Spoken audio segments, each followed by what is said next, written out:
also the general assumption that no one would want to start any drugs if it is not really needed may not be true anymore. People living with HIV in this era may have more willingness to start ART, especially if the process, the starting ART process is perceived to be easier than what it is now. And data from randomized control trials also tell us that by doing rapid initiation of ART, we significantly increase the likelihood for people living with HIV to start ART within 3 months. We can also increase viral suppression rate at 12 months. We can also increase retention rate at 12 months. And rapid initiation of ART can also significantly reduce mortality. This is data from randomized control trial, but also from observational cohorts. We also see the same thing, the same data, although there is a trend towards increased loss to follow-up in certain studies in certain populations who may not have adequate readiness. So right now, there are strong evidences to say that rapid ART initiation generally improved outcomes when based on informed choices. And when we say that we will start ART rapidly, we'll do a same-day ART initiation. The goal is always to maximize the number of patients initiated on ART without jeopardizing treatment outcomes. And many of you may think or may feel that now we have the treat-all policy. It should automatically solve barriers to ART initiation, which is not true, which is sadly not true. We still have to try our best to identify how we could refer our patients to an ART facility. We still need to screen carefully for TB and crypto and treat TB and crypto before starting ART, because these are conditions that concern us that it could cause serious immune reconstitution, inflammatory syndrome, and or death. And we still have to ensure the best adherence and retention among our patients. But more importantly, or most importantly now, is that we have to do all of this faster. And we have heard from the morning sessions, and we know why we need to start ART early. We know what to start, when to start, but what the guidelines on or ourselves do not talk much about is how to do that quickly, how quick it should be to start ART, what are the required lab tests or lab technology that could allow you to have a rapid turnaround time of the results. And it's probably the time now for us to think about the simpler, more efficient and faster algorithm for ART initiation rather than the one that we have been using for more than 2 decades now. We also don't really know where to initiate and who can initiate this rapid ART initiation, and what will be the just right quantity and content of counseling and education, and could this be gradually delivered both before ART initiation and over those follow-up visits for ART clients. And it is also could be the time now that we start thinking about roles of different cadres of service providers.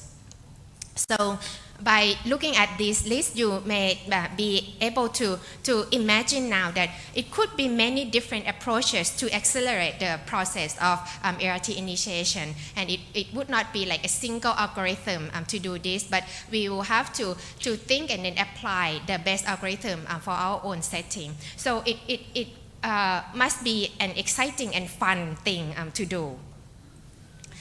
This is just an example of the proposed algorithm to determine the eligibility of rapid initiation of ART.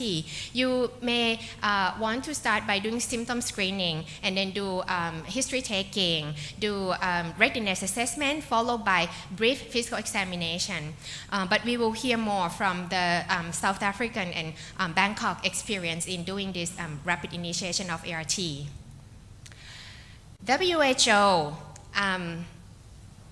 defines rapid initiation of ART as ART initiation within 7 days of HIV diagnosis and clinical assessment.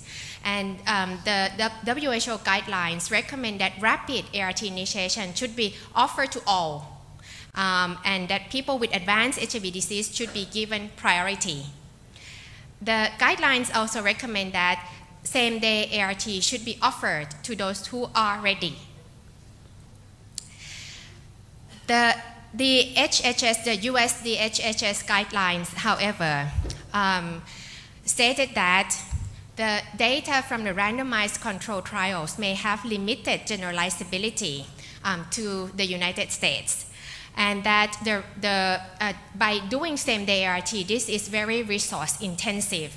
And this is resource intensive to the level that this amount of resource may not be available in all settings in the US, although they have enough resource to build the wall, but they don't feel that they have enough resource to do same-day ART in all settings. So therefore, the recommendations of rapid or same-day ART initiation in the US right now is considered investigational. So I feel sorry for those who are US colleagues in our room here. But the data on rapid initiation of ART is truly limited in the US, and we have also only seen small data from a small cohort from San Francisco. And among those participants in this small cohort, we can see 100% acceptance of immediate ART when offered, and also a high retention rate in care at 6 months, and a shorter time to achieve undetectable viral load among those patients who were started ART under this rapid ART SOP. The experience from San Francisco also showed to us that with increasing community awareness of ART for all, many newly diagnosed people coming into our clinic, they actually are coming in expecting and wanting to start ART. So we have to realize the changing mindsets of the community, and also among those who are newly diagnosed as well. And participants in this small cohort also stated that by starting ART and being able to rapidly achieve undetectable viral load, this provides them with the first experience of feeling empowered to successfully live with HIV. And I think this is a very encouraging perspective from someone who is taking ART to feel that they take it because they want to take control of their HIV and can live with the HIV. But however, similar to what the US guidelines stated, doing rapid ART initiation or same-day ART initiation is not easy. Changes and investments are needed. We would need more trainings, more discussions, more meetings to discuss staff responsibilities and roles. We probably also will need more frequent clinic schedules, may need additional clinic space, may need to rethink about our clinic flow, and also to redesign a better data management system.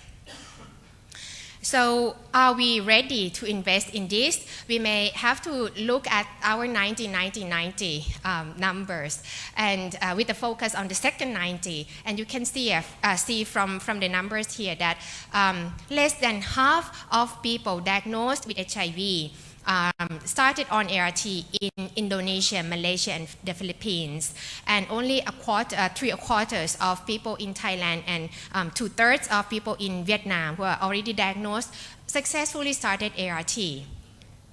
And if you look at data from Thailand with the focus in Bangkok, you will see that only 57% of people diagnosed with HIV in Bangkok already started on ART. And this is a city where you see the highest burden of newly diagnosed people, and probably the highest burden of unrecognized or undiagnosed HIV patients as well. And why do we have that very low ART initiation? You can find the answer from the figure on the left side of the slide here. Half of people diagnosed struggled with the health insurance scheme transition. And this is in Bangkok, where the majority of population came from outside Bangkok, from their hometown, to work and to live in the city. And you can imagine that it would be almost impossible for anyone to travel back to their hometown to start and to continue ART. And the process of having this healthcare insurance scheme transferred from their originally registered hospital in their hometown to a hospital that preferred to start and to continue ART usually take at least 15 days and could be as long as 6 months to 12 months depending on your healthcare insurance scheme. And you can also see here the 15%, the blue section of the figure, the dark blue one. This is the proportion of patients who already managed to get themselves to the hospital, but their ART was deferred or was delayed because of the mindsets of some doctors, still some doctors in some hospitals who may not fully accept the concept of ART for any CD4 count. And this is such a loss, an unnecessary loss of the patients from the cascade. So in July last year, we initiated the same-day ART program at the Thai Red Cross Anonymous Clinic, and you'll hear more from Pete. And we actually has the rapid ART protocol from San Francisco, kindly shared by us by Dr. Professor Diane Hafler, and we adapted the protocol so that it fit into the Thai situation. So what are the next steps? I would say that we all should go back to our clinic and then start accelerating ART initiation, start doing same-day ART or rapid initiation of ART right away. I don't think that we are waiting for any additional data from randomized control trials to give any additional data for us before we can start making the decision, because guidelines are changing very rapidly and many programs are already starting implementing innovative rapid ART initiation models. So the best way or the better way would be that we start implementing something and do rigorous evaluations of our program rather than to wait to hear from any randomized control trials. And by doing so, by implementing it in your own setting, you may also want to integrate some process to answer the other research questions that still need the answers, such as where ART should be initiated. Could it be in a non-clinical setting? And why don't some people start ART?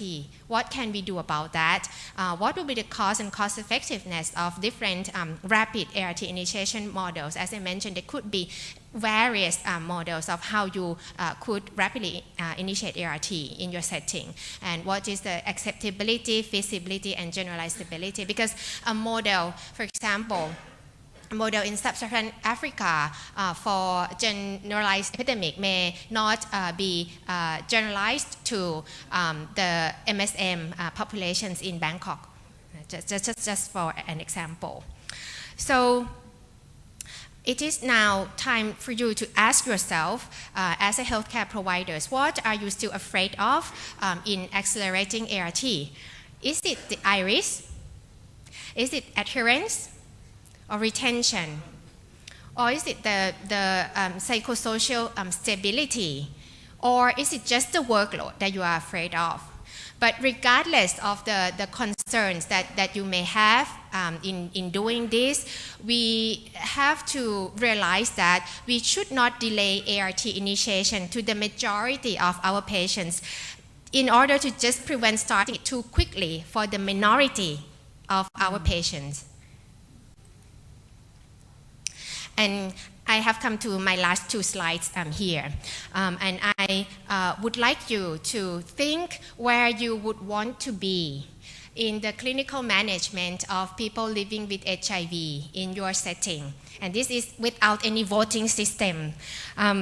You may want to only start ART for those with advanced disease because you still feel that resources and manpower are too limited in your clinic. And only those who are sick enough is considered ready enough. And actually, they are the priority because with delayed treatment, you will see high rates of morbidity and mortality. Or you may want to do ART for all, but you think you still need some proof of readiness, whether that be proven adherence to placebo pills, proven adherence to placebo visits. Although you know that there's no evidence to support the benefit of doing this, but at least this calm down your mind. Or you may want to go back and then do rapid ART initiation. You will start ART within 7 days and you think that is already good enough. I don't think I can get any additional buy-in or resources to do same day ART. Rapid ART is probably good enough. Or you may want to really think about differentiated care approach and you do same day ART for all and rapid ART for someone with serious diseases after you can rule out TB and cryptococcosis. And you promise that even with this rapid initiation of ART for the latter group, it will truly be rapid. So in conclusion, I think we realize that ART empowers people living with HIV to take control over their HIV, and that we also accept that not all patients would be ready to start ART on the same day of HIV diagnosis. However, it is our role to make sure that people with no contraindication to ART be fully informed about rapid or same-day ART initiation.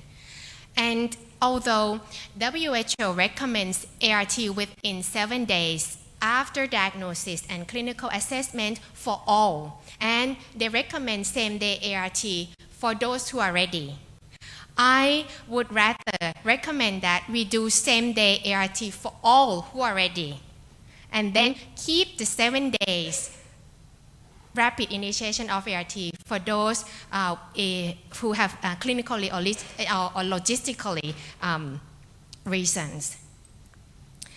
And I would like to end by saying that we know that same-day ART is not a one-size-fits-all approach. We really need to sweat more, use our brain more, and truly apply the differentiated service delivery according to Professor Wafa El-Sardia's precision public health. And we have to allow more flexible clinic system. And by doing this, the quality of care by implementing same-day ART will be increasing. It will be increasing. The quality, the safety of the patients will be increasing, not decreasing, as has been afraid of by some groups of ID physicians here. Thank you very much.